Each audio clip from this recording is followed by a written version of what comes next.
Well, welcome back, Mouse Gen and DCL podcast fans, and hopefully we've got some new Run Disney Rundown fans as well as we're moving into our second show. Lake normally kicks us off, but his throat's a little sore tonight, so I'm going to do a little talking to start with, and I'd like to welcome back to the show, Lake, all the way down in Florida. How you doing tonight, Lake? Doing all right, other than this pesky sore throat here, but we're going to make our way through the episode. Definitely, all the fun things aside. Steve, down in Tampa, your heart's not racing too much after your Bucks were almost upset by the Jets today. Jets, Jets. You know I'm a Jet fan. I got text like, "Oh, you guys are up 24-10." I was like, "They're 100% losing this game. There is no way." Yeah, Brady's a god. What are you gonna do? Well, welcome back down in Tampa, and Chris joining us for the first time. He is on the road as well in Nashville in the Run Disney Rundown Studios, kind of Midwest studios. Nashville, or somewhere adjacent to Nashville. I'm in like a suburb somewhere.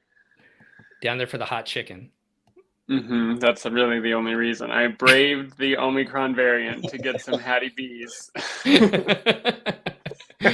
Well, the funny thing is I'm actually going to be there tomorrow, so I may actually try and get down and get some Hattie B's, but maybe we'll see you there in line. Yeah. Anyways, well, welcome back. We are starting our second show here in the Run Disney Rundown. I got to get used to saying that. For some reason, I have a hard time. But we are going to talk today a little bit about Marathon Weekend, some of the gear that we've used, cover some of the training that we've done to get ready for Marathon Weekend, and then finish up with some of the things that we're hoping to do or what we're looking forward to this weekend. And then what was the last part, Lake, that we wanted to talk about? I totally missed that. Christy brought up a point. Using massage guns. No. Foam rolling. Using foam rollers. Foam rollers. Okay, so we'll get that in there somewhere. somewhere. I was muted. Foam rolling. Okay, so we'll get that in there somewhere as well. Well, Marathon Weekend is a week away. Matter of fact, it kicks off on Thursday with the 5K, and then the 10K is going to be on Friday. Christy's running the 10K. Saturday is the half, and then the full marathon on Sunday. And for the some of the crazy people out there, they're doing Goofy, which is the half, and the marathon, and then the really just out of whack people have got that whole dopey thing going on, right? That's hopefully me. Yeah, so let's just kind of go around the room and talk about what we're running. Lake, why don't you kick us off? What are you and Katie running this weekend? So I am running Dopey this weekend, so all the races, and Katie is running her first marathon, which is all right. Okay. I'm honestly even more excited for that than I am for running Dopey. You better be excited for your wife. I really am, and she's been doing awesome training, so that's exciting. I'm curious to see what plan she, and we'll talk about it probably a little bit later on, what plan she used for her training for her first marathon. So it'll be kind of interesting to hear that. Steve, what are you running this weekend? The half. Yes. I've yet to do a marathon yet, and Dopey has literally zero appeal, but maybe one day. I don't know. All that chafing. We'll talk. That does not sound good to me. But well, that leaves Chris and I. I'll be running the half as well. The People's Race, Donald's Race, on Saturday with Steve. Chris, what are you going to be running? Nothing. I was scheduled to run the half, and Seth was going to run the 10K. But then all this stuff happened with COVID right now, and also I think we've talked about it on the main podcast with DCL, but we're foster parents, and so some stuff came up with a possible placement, and it's just not going to work out. So we're not going to be able to come to Florida anymore. Super bummed about that because I was really looking forward to seeing all of you and also seeing the stuff for the 50th. But anyway, maybe I'll run a half marathon on my own in Los Angeles. That's a good segue. So have you heard back yet from? So I did email. I emailed Run Disney. Actually, I called Run Disney because I was like, I'm not messing around with this. They were literally like, we can do absolutely nothing for anybody over the phone, but if you email us, we'll get back to you in 7 to 10 days. So I don't know. I guess it's possible we forfeit everything, or maybe they give us a deferment. I've heard of some people getting it switched over to virtual, which wouldn't be the worst thing. Like we could still run it, just not on the on the theme park course. And then I guess if they wanted to, they could also give us like a Disney gift card. I've heard of people getting that. And then we could just spend it on a future race. So I don't know. But we also had a hotel booked and we did not refund that. We just moved the dates to the spring and hopefully we'll go then. Who knows? But I'm bummed because I was super looking forward to it. Yeah, I was curious what they were doing for people. So, well, whenever you. Yeah, they're basically nobody knows. Yeah. I'm surprised. The thing is, there's got to be thousands of people canceling right now. Mhm. We don't even need to talk a lot about this today because for the people who are going and running, the risk, and we don't need to talk anymore about that. So I feel like, Run Disney will do something. They have to, right? There's so many people who are not going to be able to make it right now just because there's a surge going on. So we'll see what's up. Well, for those of us who are still planning on going, the three of us, I thought we kind of came up with a topic to kind of go over what's some of the gear that we bring with. And I'm going to be completely honest. I'm like that skier that goes out there that has like all the old stuff on and never any of the fancy stuff. So I probably don't have as much in my bag as I know you do, Steve. So let's start with you. What are some of the things that you bring with to prepare for whether you're running the half marathon or just running a road race in general? Without getting too long-winded, let me give a context to this, though. I think part of what we brought it up is I only started really running at a longer distance or training for races about 2.5-3 years ago. And I learned through pain what not to do for the first time I ran the Star Wars half, which was I had on like a belt, a running belt that was not very comfortable, that cut me up pretty bad. Ill-fitting shoes are about a half size too small once I got actually measured for shoes. I learned that the shoes that I was running in for the race was a half size too small. And just things like that I think there's a little trial and error with what you're comfortable with. Like you said, I mean, you could just go out and run in, some of your older gear or whatever you have available. It doesn't really bother you very much. Whereas for me, I'm quite fickle when it comes to a lot of stuff. As far as the race is concerned, you are running in a relatively warm climate here in Florida. So I think appropriate hydration, electrolytes that I will bring to the race. I usually bring some Nuun. If you guys ever used Nuun before, it's a little tablet. There you go. Drop it in your water bottle. So when you're when you're getting on the bus, you could bring whatever you want, whatever food is not going to bother you, or if you have an iron stomach, eat whatever you want because you have quite a bit of time before you start going. Especially again for the longer races, you might want to eat something half and full. Some hydration for sure. It looks like forecast is relatively warm. It's been very warm this month here. I know, Lake, I don't know if you've been here longer, I think, than I have.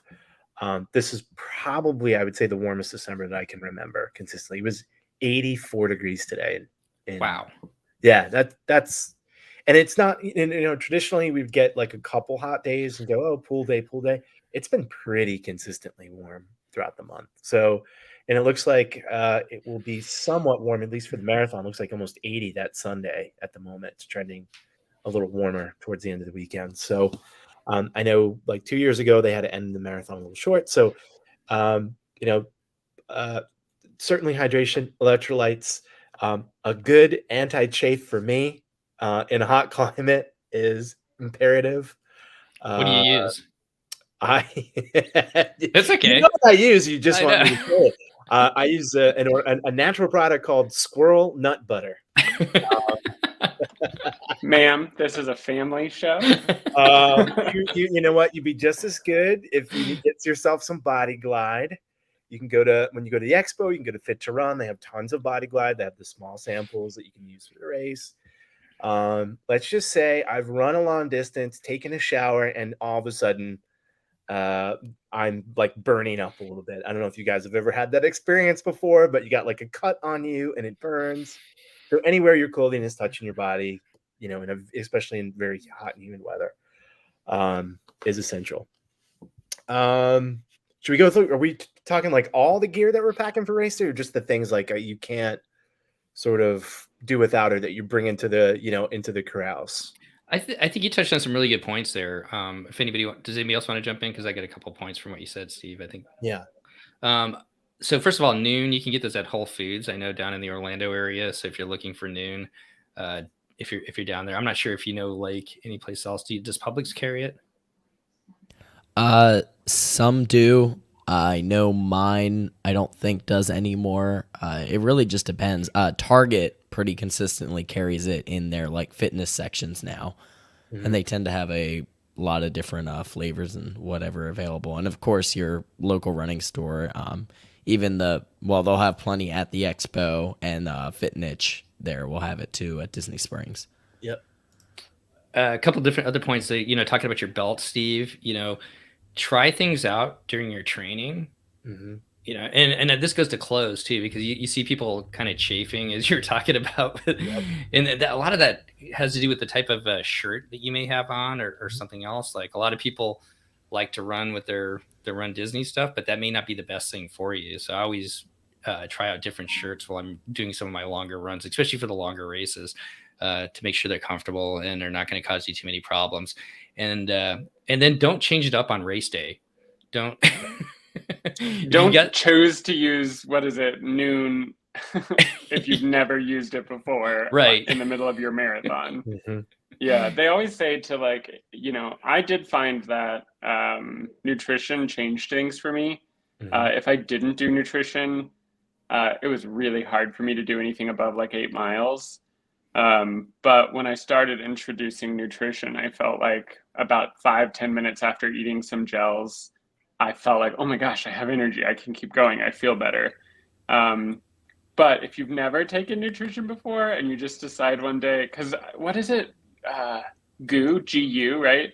Yeah. The first time I did that, I threw up. I threw up all over the Griffith Park running trail because that sat in my stomach like a gelatinous brick, and I hated it so much. And I realized I am better off with like the jelly beans or like the chews, but the like gooey swallowing things don't work for me. So it really depends on like who you are. Does anyone know what Run Disney is doing right now for nutrition? I heard they're not doing the jelly beans anymore, so they must be doing something new for the half and the full. They gave out honey stinger last time. Yeah. And is that a goo or a gel? No, they're like little gummies. They're actually pretty good. Katie uses them pretty regularly, and I like them too. The jelly beans are definitely good if you've never done a nutrition, because they really do just taste like jelly beans. Salty jelly beans. I really like Cliff Bar has their own brand of goo. They're just called like Cliff gel shots, and their vanilla one basically just tastes like icing. So that specifically is the one that I like to do. Yep. Yeah. So, you know, I sent this article to you, Steve. I think I could. I follow some sports nutritionists and some running podcasts and YouTube channels, et cetera, et cetera. And there's a pretty good, if you look at like just a meta analysis, an overview of athletic performance over, you know, especially distance running. The rule of thumb is generally about 30 to 60 carbs an hour. So, which can be a lot for some people. I think, you know, like a goo, I believe, is around 90 or 100 calories. It has about 20 to 25 carbs. So it's a little more than a gel an hour. And, you know, again, I'm not speaking from a standpoint of being an expert. I'm just speaking from you know, personal experience and just what I've read as far as in journals and information from other people. Also, I like to take a goo before I actually get across the start line. Or I don't actually use goo. I use a product called Maurten. I like Maurten a lot. MAURTEN. But I take one before as you're running. Again, I think this applies more to half and full distance. Blood pumps away from your stomach and starts going to your thighs, your larger muscles in your body that are working really hard. So later on, it becomes more difficult to digest, and it's slower to digest. So if you wait until you start to fade, or some people call like bonk, later in a race, the likelihood that you take in nutrition is going to not really impact you and have a positive impact. So if you can train yourself to eat early and often, and I mean eat like taking gummies, gel, whatever it is. For some people, it's even just liquid, like solution. It will be better for you later in the race. You'll have that that sustained energy over the course of the race. I find that like I'll take about 3 gels usually during a half, sometimes 4, depending on how I feel. And like anything after like 8.5, 9 miles, usually I usually feel it a little bit, and I don't usually at that point. Like I'm pretty much, that's when things usually start to hurt a little bit for me personally. So just keep that in mind. And then usually the last couple long runs in a training block is when I'll just rehearse everything you're going to wear that day, all the nutrition you're going to use that day, and try not to put anything new. I never take the stuff on the course. In fact, one year I took Powerade Gatorade. It like sits on your stomach a little bit sometimes if you're drinking too much liquid or even too much water later on. And there's also studies that talk about just actually swishing it around. I mean, again, it's COVID. You don't want to spit on anybody or any, but just getting the liquid kind of in your mouth and not having to ingest it can hydrate you a little bit. So lots of little tips. There's a lot of research out there, a lot of good information, a lot smarter people than I am on this stuff, but just speaking from personal experience, Steve, I think you make a really good point. None of us are experts. These are just we're just talking about our experiences. None of us are doctors here. So, well, you don't want to show up to try to even if you're just taking it easy at 26.2 without anything to eat. I mean, right. Oh, no. Yes. No, I totally agree that you definitely have to do nutrition. More my point is just so everybody knows, none of us are doctors here. We're just talking about our experiences. We do have a couple of comments. Katie says she's just using the Good Vibes plan. So there you go. She's got some good vibes going for the marathon training. She's also excited that she's not going to have to she can carry one less Honey Stinger shoes. We got another positive review on the Honey Stingers. Derry says Honey Stingers rule. I haven't tried them yet, so I'm kind of looking forward to it. And Jennifer says at the half mileage, you alternate Honey Stinger gels with salt packets or tablets. So all good points that you made there, Steve, with nutrition. This one's for Christy. Honey Stinger makes a gluten-free waffle. Yeah, people like the waffles too. The waffles are really good. They get a little, they crumble up a little bit, but in the morning it's just like a simple sugar, and it doesn't. For me, I have a sensitive stomach, and it does not bother my stomach at all. And it's a good, little pick me up. So they're really. I do like the waffles. I'm not a huge fan of the Honey Stinger gels, but I like the waffles. One other thing I found out with Run Disney too is they have so many water stops that I don't even bring a belt. Now you may need with your training to bring water with you because you may want to have it at different times, but I think that Run Disney does a really good job with water. So one of those things that like once you've gone to a race, you can kind of experience and figure out what works for you and what you don't need to have. So talking about things that we bring, I don't bring any type of belt. Lake, what haven't we talked about that you bring or you'd like to bring with for the races? I mean, Steve gave us a great kind of breakdown, so I'll kind of just piggy off of that. Like I said, I use those Clif gels. The vanilla specifically is my favorite. I actually do every 30 minutes. However, for a half marathon for me, that really only ends up being like 2 gels.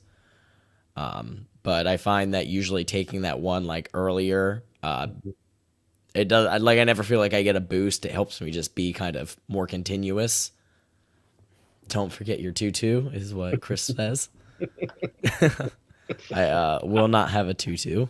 We need to integrate that into the conversation about costumes. I could never wear them, but just we're the worst. We're literally the worst 4 people to be talking about it because, to my knowledge, none of us have worn costumes while running in Run Disney, and a big part of that is for me, the chafing. I refuse. Yes. I refuse to add pounds of material to my body. I know there are people who dress up like Chewbacca and run this thing, but I will wear whatever I wore while training. No tutus. Although, I've been getting ads like every day for the Minnie Mouse 50th anniversary official Run Disney tutu. And I'm like, who's out? Are we all just out there running in tutus now? Like, I suppose maybe that's besides it not being aerodynamic, it probably doesn't like weigh you down too much. So maybe a tutu is the ideal running costume. I think too, they're just so light. Most people wear them just like over their shorts. So Yeah. I think it's just kind of a non-factor. Like if that's what you like to do, it's not super intrusive for you. Well, and you can get an officially licensed one this year. So, like, anything else that you bring Let me see. that we haven't talked about? And then I want to touch on you, Chris, because you ran your first half marathon in 2019. So what did you learn from it? Well, Lake kind of looks at his. What did you learn from it running that first one that maybe you should have brought with you or didn't need? So I agree, you don't need water. Although, so I refuse to run in the summer, no matter what state I'm in. And so the January half is perfect for me because I can start training when it's cooler at 6 a.m. in LA. So I'm not really running in spaces where I get super dehydrated. Florida is a different beast though. So if you don't train in Florida, the hydration is like, it's not optional. It's literally like medically necessary. Yeah. And so I will say that even if you don't think you need as much hydration, but you're not used to that climate, you should hydrate. And one tip that I found that works for my body is that if I take the Powerade and it tastes sweet, then I don't drink it, I just throw it away. But if I take the Powerade and it tastes like water, then I drink it because my body's like, give me that artificial sugar. I need it right now. So I like literally will do a little taste test of the Powerade. And if it tastes gross and sweet, then I'm like, okay, I don't need this right now. I'll just drink water. But if it tastes neutral, I definitely drink it down. I know we sort of touched on important stuff. I don't skimp on the running shoes. I also find that if you have any issues, like I overpronate, so I have to get the whatever more supportive running shoe is for whatever brand. And I find that those are always like $40 more, $50 more than other shoes in those lines. So unfortunately, for the Asics that I usually get, it's like $180, which is like way more than I spend on almost any other shoe or thing in my life. But I just find that if I don't spend that, I have so many feet problems and like pain problems. And because of what my job is, one time, it was actually right before the pandemic, I went up to do something in Portland, and Adidas has their big, like, I don't know, corporate offices there. And they also have a gym where you can run on a treadmill, and they use this special equipment to see like basically how large your gait is, which way your feet turn while you're running, what everything looks like. And they were able to tell me like everything that was wrong with my running and then tell me which shoes I should get. So you can find like less pro versions of that. And this was like the stuff that like pro athletes use, but you could also find that in your local running store. They have like special mats and things that will map your feet, and they'll take a look at the way you run. And so I would say if you're just getting into running, go to a running store. Don't just like order any pair of running shoes off the internet, because that is not the same thing as a pair of running shoes meant for you. Definitely some good points there. And sorry to keep coming back to you, like anything else that you wanted to add about your bag, but let's, if not, then let's kind of continue with the running shoes. I'd love to get your thoughts on running shoes, like. Yeah, I mean, Chris hit probably one of the most important things is, make sure that you go to a running store and get fitted. And the great thing about that is you can try pretty much as many pairs as you want. I actually recently went through and did the whole refitting process. I was in supportive shoes, and kind of with the update of technology and what they can actually look at now, they said, oh no, actually, we think neutrals would be a better fit for you now. And that's actually something where as you continue to run and you get faster and you strengthen, as you run, most people will actually move. If you're a pronator or a subnator, a lot of people will actually end up moving kind of towards a neutral shoe. As you strengthen, you'll end up correcting a lot of what's wrong with basically your different form issues. Not to say that people have bad form, but I don't think anyone has perfect form. And that's not like me being snarky. No one does. I don't. But yeah, getting fitted for shoes is so important, and finding not only a good pair, but even like a good brand that maybe will give you a couple different options. What I are you going to be really- running in? So I have two different Hokas I'm going to be running in, if I can find these. There we go. The first one is what I've been running in, the Clifton 8s for Hoka. I actually have two pairs of these. These are both newer pairs. I just got some extra pairs for doing Dopey. So my broken in pairs will be my marathon pair. These need a little bit of more miles before they'd be ran for a marathon or a half marathon.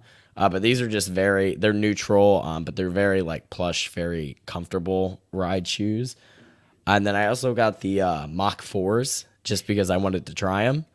And I really like them. They're a little more firm, but also a little lighter. So I'll probably wear these for like the 10K, just as something kind of light and something different to put under your feet. Because one thing that some people do like to do, especially if you're running like Dopey or even Goofy or any of the other challenges, having different shoes to be able to switch up in between the races can be a huge help. And it's also actually better for your shoes as well.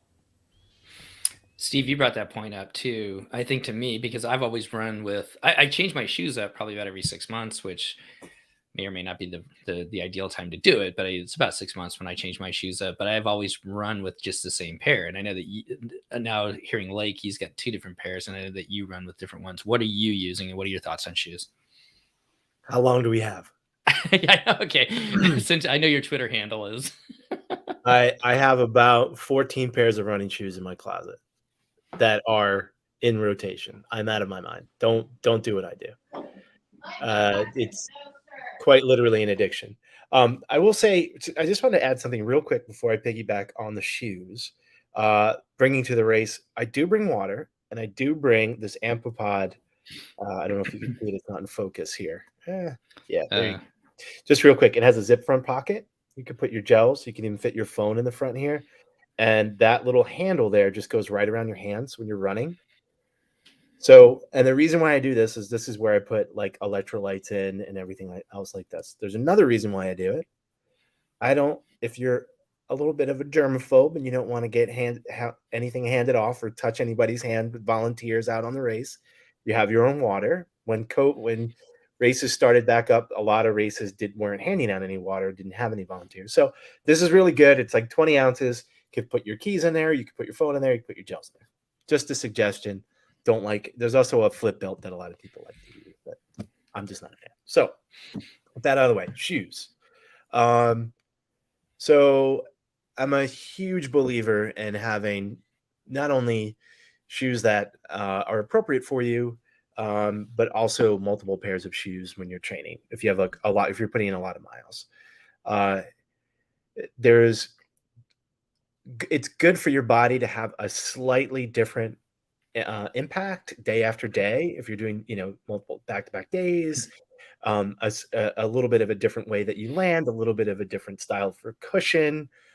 It's just good. It just works. There's so many little muscles and feet in your muscles and bones in your feet. As I know right now, because I'm hurt, I have a problem with my metatarsal right now. It's really, really sore. But on the men, my third metatarsal. But anyway, I have the Nike Alpha Flies that I ran in, and you're like, You're slow. Why do you run in super shoes? Why do you spend all this money on shoes? The technology in the shoes now help everyone at every different level. So if a pro uses it, it's also good for anybody that laces up and runs. It doesn't matter. They happen to have a carbon plate in them. It helps with the stiffness of the shoe. It helps your cadence. It helps turnover, and there's some energy return from the foam. It's a really high stack height. When I'm done running, my legs feel way better. It's worth every dollar of the $250 that those shoes cost. So again, that's a lot of money, but if you want to stay on your feet and keep running and putting miles in and week after week, it's a huge investment. I have the Hoka Mach 4s that I use as a daily trainer. I use the Nike Invincible Run Flyknits as an easy day shoe. They have a huge stack on them, big stack height. Good for like recovery runs, slow, easy runs. I have, oh my God, this Saucony endorphin speeds, and on and on and on and on. I have a little bit of an obsession with shoes. Point is, at least have two shoes, I would say. At least have two. Have a daily trainer, something you could use every day that you really like, and something that you maybe want to race in, or something that might be for a little faster effort that you can rotate in. And then every shoe's a little different. Every person's a little different. 200, 250, 300 miles. If you have Strava, you can track your shoes. You can track, how much you've run in them. And then over time, you can get a little feel for what, yourself. You look at the outsole, see if they're dead, that kind of thing. Never, ever do what I did, which is run in a brand new shoe on race day. Ever. Don't ever do that. Do your trial run with your stuff you're going to run. You never know if you're going to get blisters. Even if you run 2 miles in that shoe, if you haven't run 18 or 16 and you're running 26, you have no idea how that shoe feels, once you start getting deeper into the miles. So my advice would be to have at least two shoes and never wear something new on race day. That's pretty much what I get to. I can sit here all day on this. I watch talk about shoes. Yeah, I watch Kofuzi. If you guys have ever watched Kofuzi before, and Seth James Demore, and Run Like Heller, and they're all really good and do a bunch of shoe reviews. It's my thing. So Steve is a gateway drug to owning running shoes. So, oh my God, I used to go into an office on Wall Street and buy like clothes and lunch for myself and commute with a metro. All of that was money that turned into somewhat of a disposable income. Now it just goes right into running shoes. Right into running shoes. It's all my only thing. Okay, we get a couple more comments. RM Fickfack says, "Hi y'all, glad to catch your stream. I'm so excited for next weekend.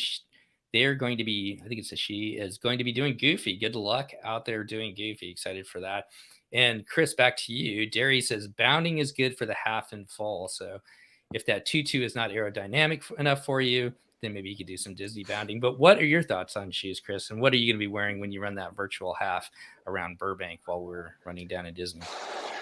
I wear an Asics Kayano. It's like it has a gel in the sort of like sole of the shoe that gives you a little bit of bounce, but it's super rigid and structured on the side. It's basically a shoe for people who overpronate. And so that's why I wear it. For people that don't know, you're turning in. Yeah, when you step, exactly. right? So supinate would be on the outside of your foot. That's a very small percentage of people. That's actually me. I have a slight tendency to go to the outside. You go to the inside, which theoretically can be a little bit painful as well. So that would be, pronation, over right. Where's sorry. And I have an extremely high arch. Like if you were to like look at my footprint, if I dipped it in ink, it's like the whole middle of my foot is just this tiny outside line.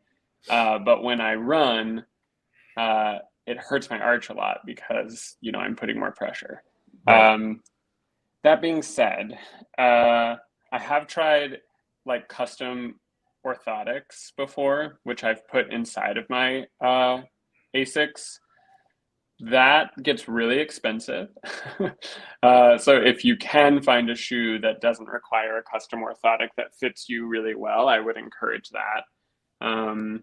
I've also tried, so Nike, I went to try the whatever carbon fiber plate Vaporflies or whatever they're called, at the Nike store, and the person at the Nike store was like,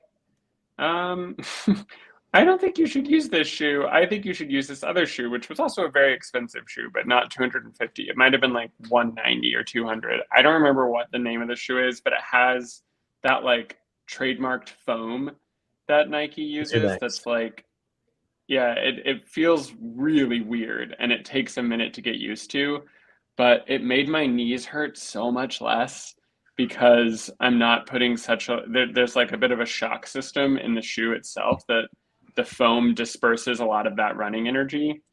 So basically the point is, if you have like certain problems like a tender Achilles or bad knees or you overpronate, they have designed a running shoe for you. So you just have to sort of find it. Yeah, that's the exact foam I have.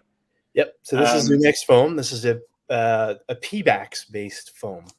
It's really interesting, and it's supposed to be really resilient and have energy return. So it really doesn't flatten out like a lot of foams do. Yeah. And the idea is it's supposed to be really springy and light. But it feels absolutely wild on your first run. Like literally, I felt like I was going to fall over because it felt like I was running in quicksand. But once I got used to that feeling, I was into it. So I alternate between the Asics and the Nikes, but the Asics are my long distance running shoe. I find I like the Nikes, but I don't feel as good after wearing those as I do in my Asics. So I think the thing that we can all agree on is if you're going to be doing, especially the longer distance running, you really want to get a good shoe. But even if you're doing the 5 and the 10K, you really want to think about the shoe that you're going to be running it in as well, because that's still with the training that you're doing and everything like that. Man, I'm losing my voice now here just a second. With the training that you're going to be doing, you really want to have a good shoe to be running in. And so I started off with Asics, but kind of one thing to remember is they change their shoes every year. And the shoe that I wore year after year after year after year, all of a sudden it just started causing me problems. So now I've gone to New Balance. So I've got New Balance 880s that I've been running in, and I love those. They're a little bit lighter than the Asics shoe that I used to run in. I want to try those Hokus that you've got, Lake. But I think I'm going to do that after this half to try those. So when I got refitted, I almost got the 880s, and I plan on picking up a pair because I really liked those. They're very popular. Yeah, for anyone that is in Hokas and kind of knows what that feels like, it's a much lighter but also more flexible shoe in comparison. The Hokas all tend to be pretty big beasts of a shoe.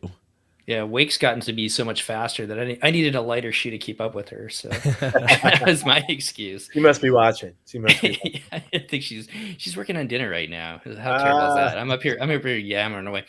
I will say one other thing that you can do is you can go back and buy. So the latest and greatest is always going to be the most amount of money. So you can buy last year's model. And sometimes if you go online, you can go back and find either 2 or 3 years, past models as well for a little bit cheaper. Just realize that if you haven't actually run in those, they may be a little bit different in the cut and the style and that they are in the current model. Yep. And something like an 880 or Mach 4, those daily trainers, I really like the Mach 4. If people coming on vacation here, they're traveling from afar. Sometimes you want to bring one shoe with you. You want to pack light, perhaps. Those are like a really good option to just bring one shoe. And you don't want to walk around the park in a Nike Vaporfly, in like a carbon plated shoe. You don't want to make that your walking shoe. It's not an incredibly stable shoe to begin with, and you don't want to walk around and do all the miles at Disney too. So those are great options just to have as one shoe, and do whatever works for you. I mean, truly, that's what it comes down to. Nobody can tell you what's comfortable for you. What you like, how much you want to spend. Some people think it's absolutely absurd to be spending over $100 for a running shoe, and I understand that too. But yeah, I could talk about this all day. It's the most important piece. And also, if I could segue, your socks. I was just gonna go there. Go for it. Yeah. All right. I like features. I like a little bit of compression. The feature socks, FEETU, like features. There's a little compression in them. They're light. They're thin. And Balega socks tend to be a little bit thicker with less compression. They have a little cushion in them. Bring multiple pairs. Lake can tell you guys how much it rained at Wynodine to start, right? Your shoes get wet. You have wet socks. No good. Blisters galore. So be selective about your socks. I see a lot of people at Run Disney events like to wear compression. It's sometimes a part of like an outfit. Like I see like the Minnie Mouse, like the polka dot compression on the sleeve, that kind of stuff. If it's, maybe below 16 in the 40s and 50s, I usually put on some compression. Otherwise, it's way too hot. I don't want any of that stuff on down here, but some people like it. Or the idea with something like with compression, particularly with like for your calves and your sleeves, that's usually something you would wear like after. Also, you can wear it after an event if you're doing the dopey, you're doing the goofy challenge, you're doing a longer race. Put on the compression after, that helps some of the swelling that occurs naturally from doing that many miles. But get yourself a good pair of stocks. The other thing is Disney Springs Stance. Love Stance. If you guys have ever used Stance before, they have some fun socks too. I don't know what you guys use. I'll go ahead and piggyback because I have pretty much the same opinion. Features tend to be my go-to. Thanks. Sorry, Katie is literally throwing socks at me. I do also sometimes wear Anijis, which are like the fitted toe socks. I actually tend to like these more for trail running. I don't know. Something about having like that cushion between the toes is sometimes kind of nice. I actually like these for the parks a lot too, sometimes too, just because it can help with any rubbing in between. But typically for races, features tend to be what I wear. I do also sometimes wear compression socks. These are pro compressions. They're usually at the expo. They tend to have a little bit of a setup. Pretty much what Steve said. If it's cold, these are my go-to. Otherwise, they're more or less a favorite for recovery. Chris, any thoughts on socks? I can tell you what not to buy. I bought these like socks that I got advertised on social media. And so don't buy socks advertised on social media. But these socks were like, these are amazing and they have a 1-year warranty. But they don't fit me well and they keep sliding off of my heel when I run.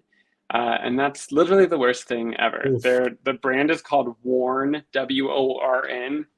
Don't recommend. That being said, You're warning people about it. Yeah, I'm warning you. Don't wear Worn. You can wait to get that out. You hit that mute button so hard.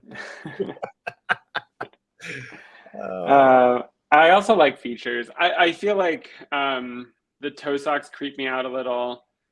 But I bet you if I actually wore them, I'd like them. So maybe I'll give those a try. I have long sort of toes though. So maybe that's one of the reasons why I don't want to accentuate that feature.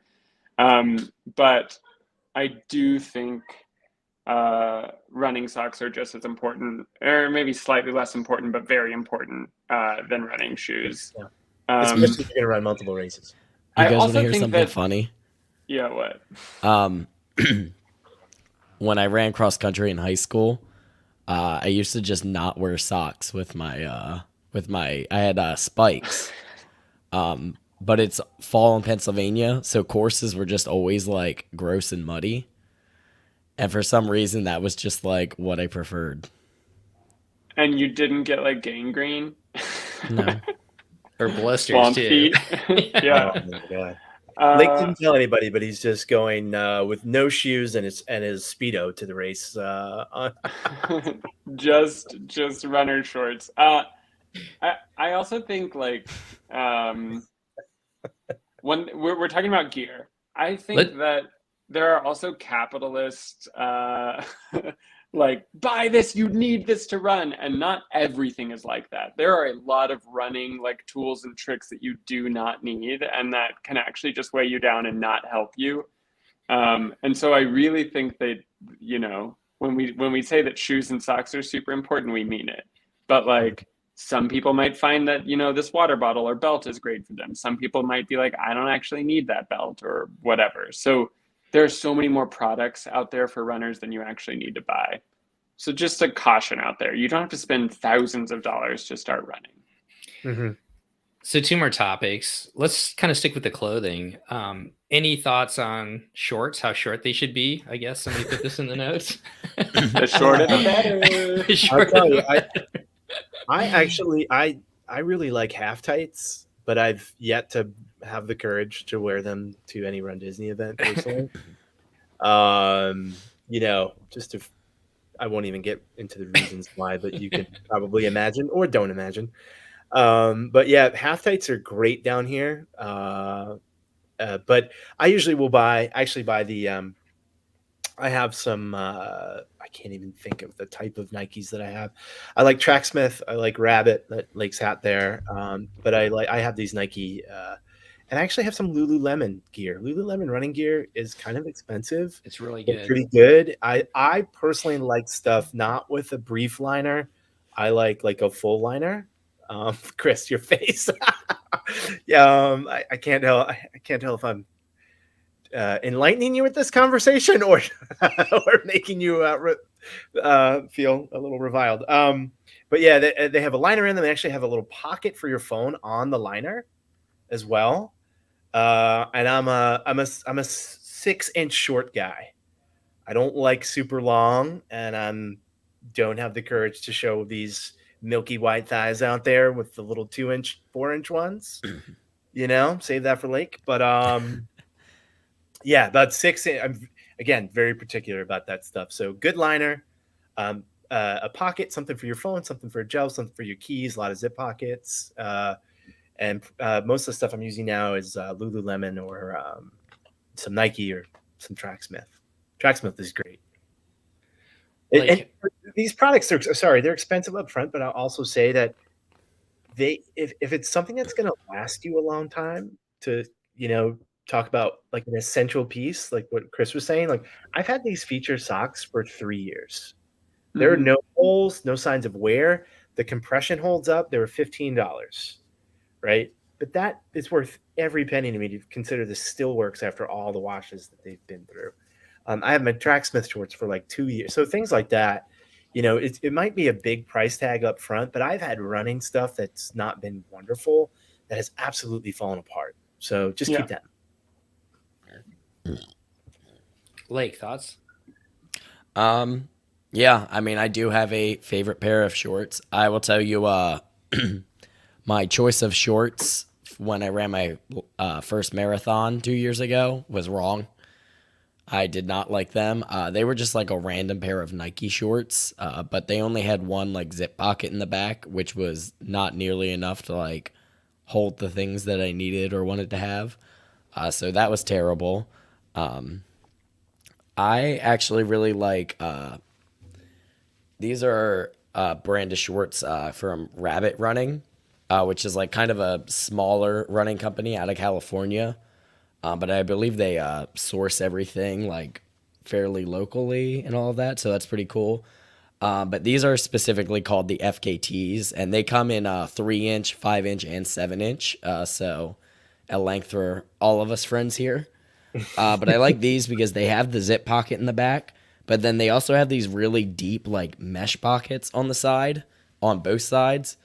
So you can do one for like goos and then one for like your trash. Or what I do is I actually put my little camera charger down the side of one of those.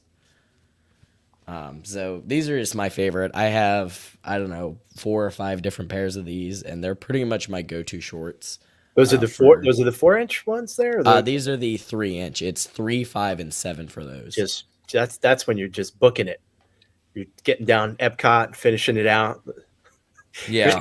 They do have a liner in them, but I actually any like race. Chris is dying to say something here. Can't Go wait. ahead, Go ahead, Blake. Chris. Or is it innuendos here with the inches? What's going on? They're just so adorable. Those little 4-inch shorts. Are you kidding me? And my I didn't little even shorts. know. I thought Steve was 3-inch. I thought Steve was joking when he said 4-inch shorts. I didn't know they made them that short. But Yeah. Okay, so they're really- not actually, like you can see, they're not 3 inches long. That is the length is from the Inseam. inseam. Yeah, that's pretty Yeah, so short. really they're like that's like 6 or 8 inches of shorts. Yeah, It's not yeah, like yeah. you're Uh, For those of you who aren't watching this, the audio portion of the podcast when it comes out. come back and look at my shorts. Listen, Ah. I support it. I wear 5-inch shorts just so we could get that out of there. I wear There you go. 5-inch shorts, and under that, I wear literally almost to my knee compression underwear. Yes. And that has saved me from chafing. I never Yes, chafe. exactly. Knock on all the wood, but I never chafe because I wear compression underwear that go almost to my knees. Yep. So in all of my marathon pictures, I would get a little embarrassed because it's basically my underwear just like way longer than my shorts. But hey, I never have chafing problems. Knock on wood. I would really hate to have that start, but that's my jam. Compression underwear, and I usually will do like a Lululemon or even like an Under Armour. It makes good compression underwear. And then from there, I'll throw on a short because I want to be modest and polite. But like a 5-inch short is my jam in that regard. And then usually I wear a very breathable shirt because like chafing, I've never had chafing on my legs, but I've had hardcore chafing on my chest, and that sucks. So I usually find that Lululemon shirts are the most breathable and some of the best material you can get in a running shirt. It absorbs the sweat in such a way that I feel dry even when I'm soaked.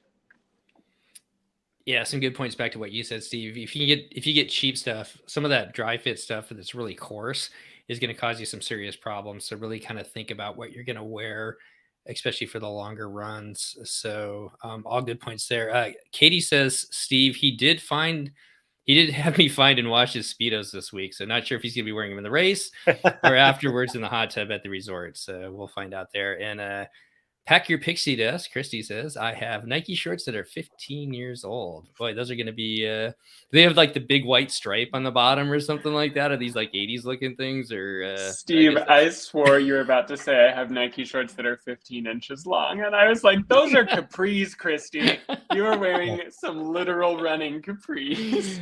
All right, one more topic, unless anybody else has anything else on close. I think we've touched on that. Just kind of, once again, with all this stuff, everybody's going to be a little bit different, but try it out ahead of time and don't do something different the day of, because Shout out to the folks that wear gym shorts. God bless you.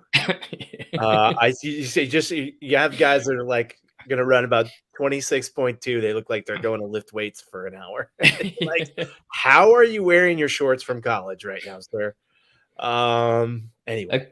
Okay, so one more topic, and then we'll talk about the rolling after training and stuff like that. Is tech? Any thoughts on tech? I know, Lake, you did an amazing job during Wine and Dine doing some filming and stuff. So not everybody's going to necessarily be filming along the whole race course, but what type of tech stuff do you guys use? We'll just start with you, Lake. You're muted. Hello, Lake, you're muted. Yep, sorry, that would help. Yeah, since we already hinted at the camera earlier, I actually have 2 of these cameras. They're called the Insta360 Go 2. And these are what I got basically specifically for recording races. They are a little bit finicky, so I wouldn't just recommend them for anyone to go and pick one up. But what I really like about them is this whole thing is actually like the charging case. And let me scoot back here. The camera actually pops out. This little thing here is the whole camera. And I have a little clip for it, and it just goes in my hat. So then, if I can get my hat on. Oh, it's like super small. That's why. There we go. So it just sits on there and it doesn't really like bounce or anything. And then basically when I want to record, you just go and you tap the side of it and it starts filming. Now, I did say it was kind of finicky. It doesn't have a super long battery life, just like this. So I do have to bring the charger, which is basically just like an AirPods case. So it doesn't really weigh anything. But that's the camera I use. A lot of people do actually ask about it. One, because it's a camera on the top of my hat, and two, because I'm fairly happy with the quality of footage that it has put out for the races. So I do enjoy filming the races now. It's been a lot of fun, and I really do like that camera. Another common piece of tech that people will talk about is wearables like watches. The main like arguments or the main two contenders that I hear about are Apple Watch and Garmin. There may be a couple of others, but I feel like people who are part of the cult of Apple oftentimes will wear Apple Watches, but I know people who are part of the cult of Apple and still wear Garmin because they prefer Garmin's like metrics.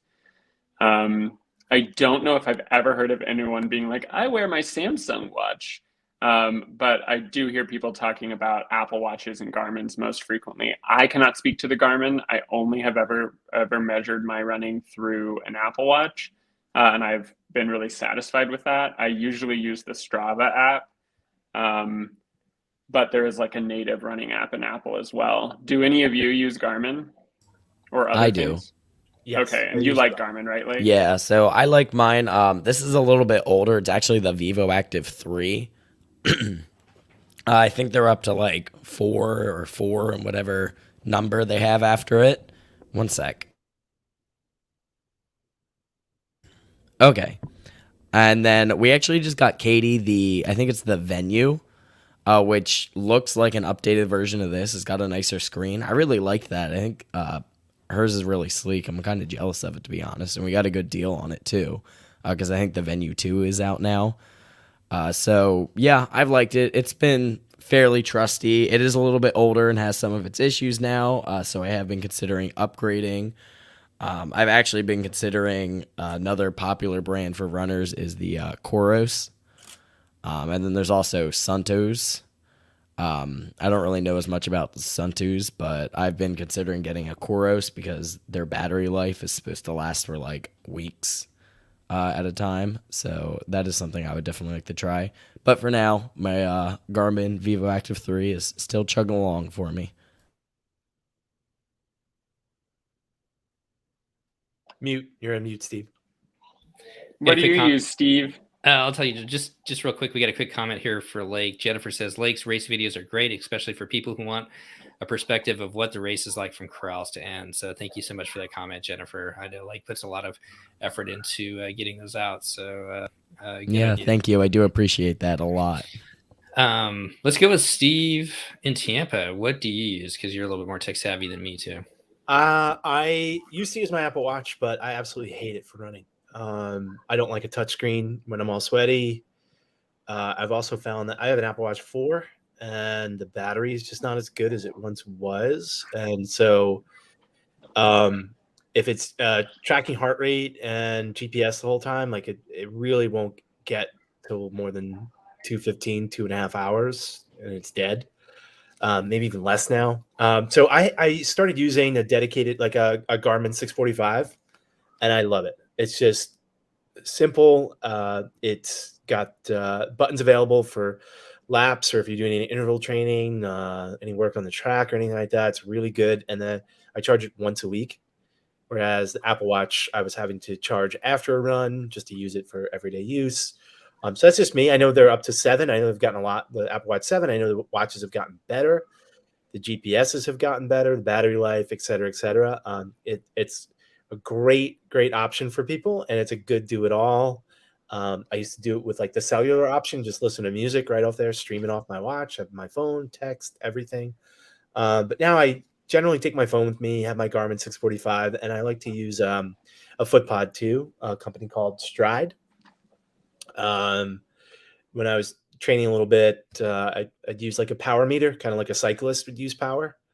And that helped me, your heart rate can be inaccurate on a wearable, and also just varies from day to day. You get a bad night's sleep, your heart rate could be really higher than it normally is for easy zones, and so it's kind of misleading. A lot of people do heart rate training. It's a good metric. I just like the power stuff. It just helps me like develop a rhythm.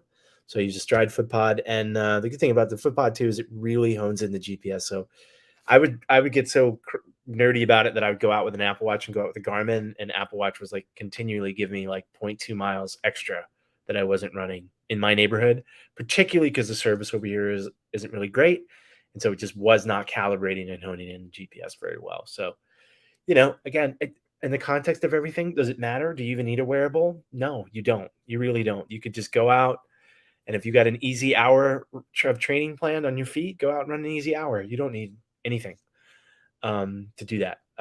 And I also use AfterShokz when I race. So AfterShokz are the bone conductor headphones. I do not advise wearing anything in your ear at a Run Disney event. It's too crowded. You get people on the left and your right, especially if you're in the back corrals. Some people verbally shout when they stop, or they should, or like put their fist up when they're going to stop. You don't want to run into them. So yeah, you probably want to hear what's going on at a Run Disney event as well. I would not put any noise canceling stuff in my ear personally, and they advise against it. I don't know if you guys run with it, but AfterShokz are great. I really like them when I'm running. Yeah, I have a pair of AfterShokz that I use as well. So my computer has 1% battery, and I just now discovered that I didn't even bring a charger here to Nashville with me. So I'm going to say goodnight to everybody. But it was really great to have this conversation. And I was so looking forward to telling you about the Run Zombie app, which makes it seem like zombies are chasing you while you're running. And that's one of the best training tools I've ever used. But I don't have time to tell you because my computer might go away at any minute. But your phone and go in the chat. Go in the chat. I miss you all. I'll go into the chat. Okay. Bye. Bye, Chris. Bye, Chris. The zombie app. Have you heard of that? Oh, that's awesome. Whatever gets you motivated, right? Whatever gets you motivated. Yeah. I mean, and to your point, Steve, I usually use an abacus when I'm out running. And so, not using tech is. Sorry. You had that lined up again. That was one you had before the show. You were pulling that before the show. You were pulling that before the show. Yeah. Actually, I just started using tech, and to be honest, I use my phone. I'm kind of weird. I used to always run with carry my keys when, like on long runs and stuff like that, to lock with apartment or house, whatever I used to live in. So I'm always used to holding something. So I still run holding my phone, and then I started using an Apple Watch recently. And to your point, Steve, I still get. I think it's about like a 0.2 of a mile still. The Apple Watch is off compared to what my phone usually comes up with. So yeah. Well, the other thing about that is, you've got at a race, you've got so many people around you. There's usually some. It throws your GPS off. Yeah. So you're gonna see you're sometimes you're just like, oh, I ran a mile or I ran 2 miles, and you're like, where is the mile marker? You always are, especially because you're running a little bit diagonal to get around people to go to aid stations. You're gonna run more than the distance that's prescribed. I also think, man, maybe this is a conspiracy, and my QAnon rabbit ears are going off. That the line in those races is a little bit long at Run Disney. I ran 13.94 miles at the last one, man. I was like, that's a big difference, right? Yeah. Yeah, 0.8. I expect to run a little bit more, but holy crap, it was like almost 14. And I guess when they're measuring, when the USTAF, right? Athletic Association, because it has to be chip time measured because it's a Boston qualifier, a major marathon qualifier. The point to point, you have to run it's if you run the direct line on the center line. You have to run that 13.1. So you're like this. Pushing people out of the way to stand. That is if you haven't run Disney before, you will see. Not in Lakes Corral, but my corral. It is like sharpen your elbows. It's a rough and tumble crowd back there. Okay, get a couple more comments, and we're coming up on an hour, guys. I think we covered all our topics, but we should jump in with that the roller topic too. But one more from RM FixFac. I'm a fan of Brooks. Yeah, I'm a fan of Brooks for shoes. I prefer Pro compression socks for long runs, and I've been using a Garmin Forerunner, different models for years. Love them all. And then Mr. Sean says, signed up for the 5K in half, but skipping half as my foot has been hurting. Well, good luck with the 5K, Sean. Sorry you won't be out there with the half, but just have fun out there with the 5K. So, one more. I'm with you, Stevie. Party in the back. Yeah, I mean, I honestly was like at a worse corral than I used to be for the same submitted time with these stupid new corrals. I was in like C before or D, and now I'm like one behind that now. So even though I was in the front of the mini wave, eventually it just gets crowded in there. I mean, you really got to be up in A and B if you want some space at Run Disney. Everything else is kind of rough. It's a rough and tumble crowd back there. Okay, Lake, why don't we finish up talking about roller technology, rollers recovery. We'll call it recovery. Yes, recovery tool. Yeah. Recovery There we tool. go. Yeah. So Christy asked kind of quickly to explain foam rolling, basically because she says she's been running and is now getting sore. Do either of you guys have a foam roller? Use a foam roller? Yes, multiple. Yeah. Multiple. I do, but not every time after I get done running. I should use it more. Yeah, I think that's the answer for everyone who has one is, oh yeah, I should use that more. And there are a whole ton of different types of rollers. I brought two with me. The stick roller, which is just like a stick with a bearing basically in it, and you can use that to Good to throw in your massage bag yourself. on vacation. Yeah, I like this because it is obviously a little bit smaller, easier to use. Yep. And then you have a little bit of your more traditional foam roller. These come in all kinds of different diameters and hardness, stiffness, and all of that is kind of just different preference. This is a trigger point.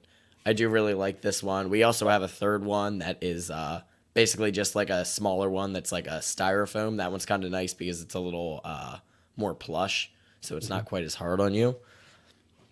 But I mean, the benefits of foam rolling is it's basically like self-massaging and similar to what people say about exercising by doing like push-ups or pull-ups is you're using your own body weight against yourself to basically roll out or massage your muscles. And you can pretty much use this over most different areas of your body.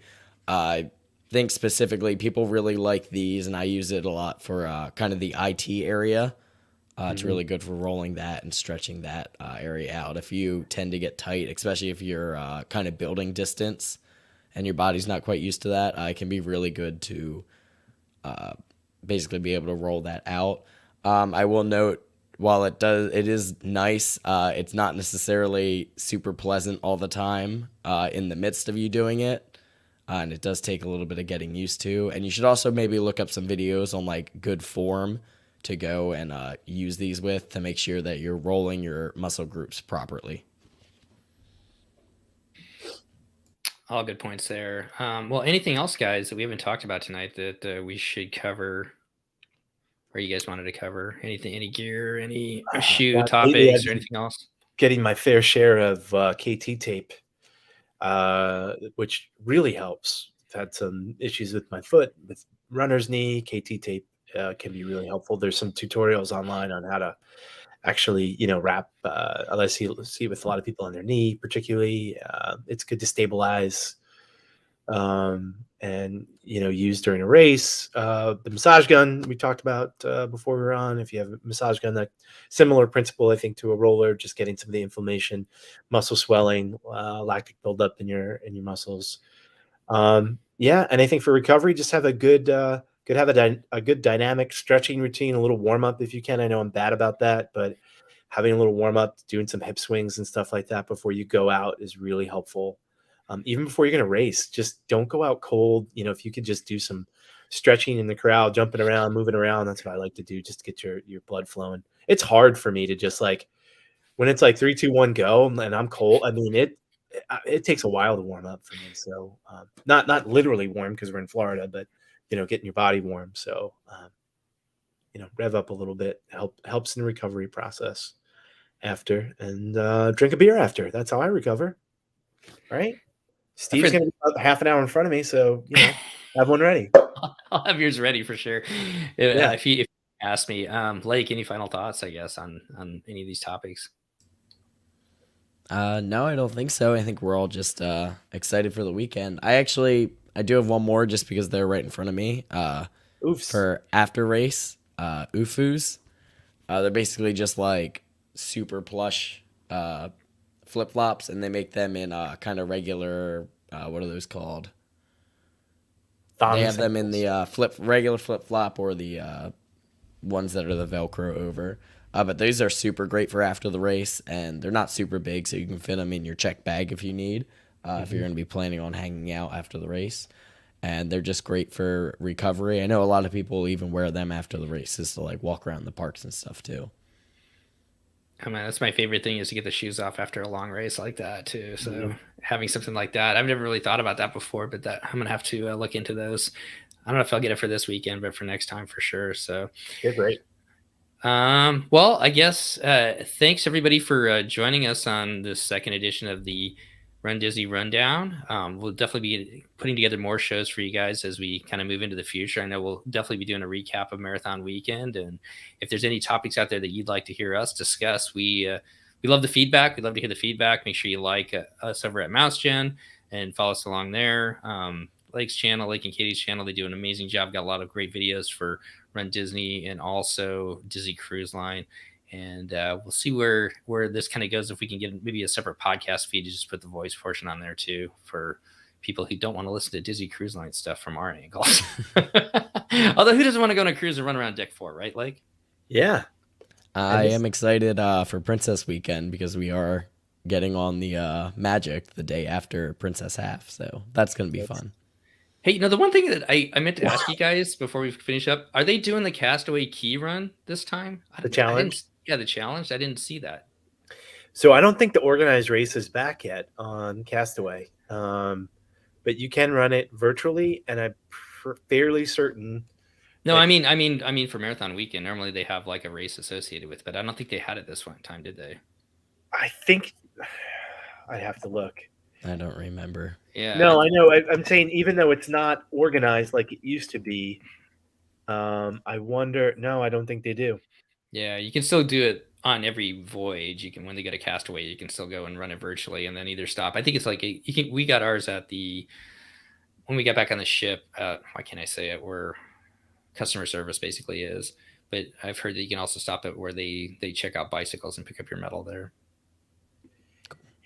Yeah, because traditionally that Castaway Challenge, no Castaway Challenge this year. They actually that's the one race I'm fairly certain they might ship time, and like they have characters out there to try to make it like a real race. Right. Normally the Right. Castaway, race it's organized, but it's not like an official race. It's much more casual. But that they usually put like I heard they put characters out there. They try to make it more like a Run Disney event. So yeah, they're not doing them out there anymore. Again, that's one of those. That is another one of those puzzling things that I'm like, Disney, what are you? I mean, my God, bring back Top of the World Lounge for crying out loud. That's What a whole other topic, doing? show topic, isn't it? I We could go on for an hour about that. know they're packing them in on Main Street, but you can't have a Castaway Challenge. What is happening? Jennifer says no Castaway Challenge this year, so there we go. All right. Well, I guess as we get out of here, any final thoughts, Steve? No, it's great. I'd love to hear feedback from people that, maybe comments on the YouTube video or in Facebook groups and stuff, just because there's a bunch of blind spots, people, particularly around women's clothing and running gear and stuff. So if you want to share that with folks, that's very helpful. I'm always looking for, always looking to spend money on running stuff. Well, we'll definitely get Katie on one of these shows here, and I could get Anna Wake on as well, and kind of talk a women's perspectives too, because they definitely have some probably some different challenges that you and I that we don't have. So, and some different thoughts on some different gear as well. So, Mhm. Lake, any final thoughts before we get out of here? No, I don't think so.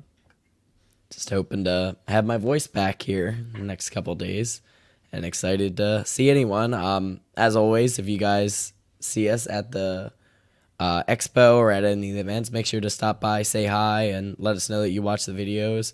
Especially with this show, since this is only our second episode, it would be really cool to kind of hear that some people are out there watching and enjoying our content. Definitely. If you go flying past Steve or I, it'll be hard to pass Lake, but if you go flying past Steve or I, definitely give us a high five as you go by. It'd be fun to see you guys, and we'll definitely be at the beer tent probably afterwards as well. So at least on Saturday for marathon or half marathon. But I guess as we finish up, good luck to everybody out there, whether you're running the 5K, 10, half, or the full marathon, or if you're doing one of those crazy challenges. Best of luck to everybody out there. Make sure you follow us along at MouseGen over at youtube.com/MouseGen, or you can follow us right now at the DCL podcast as well, either on Facebook. And we've got kind of our wonky little YouTube channel out there. You can find it because somebody else has the DCL name, but that's neither here nor there. But make sure you follow along and like the show. And once again, as Steve and like I said, if you have any feedback, we'd love to hear it as well. And we'll see you after marathon weekend with kind of a breakdown of the show, or the breakdown of the whole weekend's events after that. So on that, I'd just like to say goodbye, everybody, and thanks for coming back and taking a listen. See you guys. Take care. Yeah.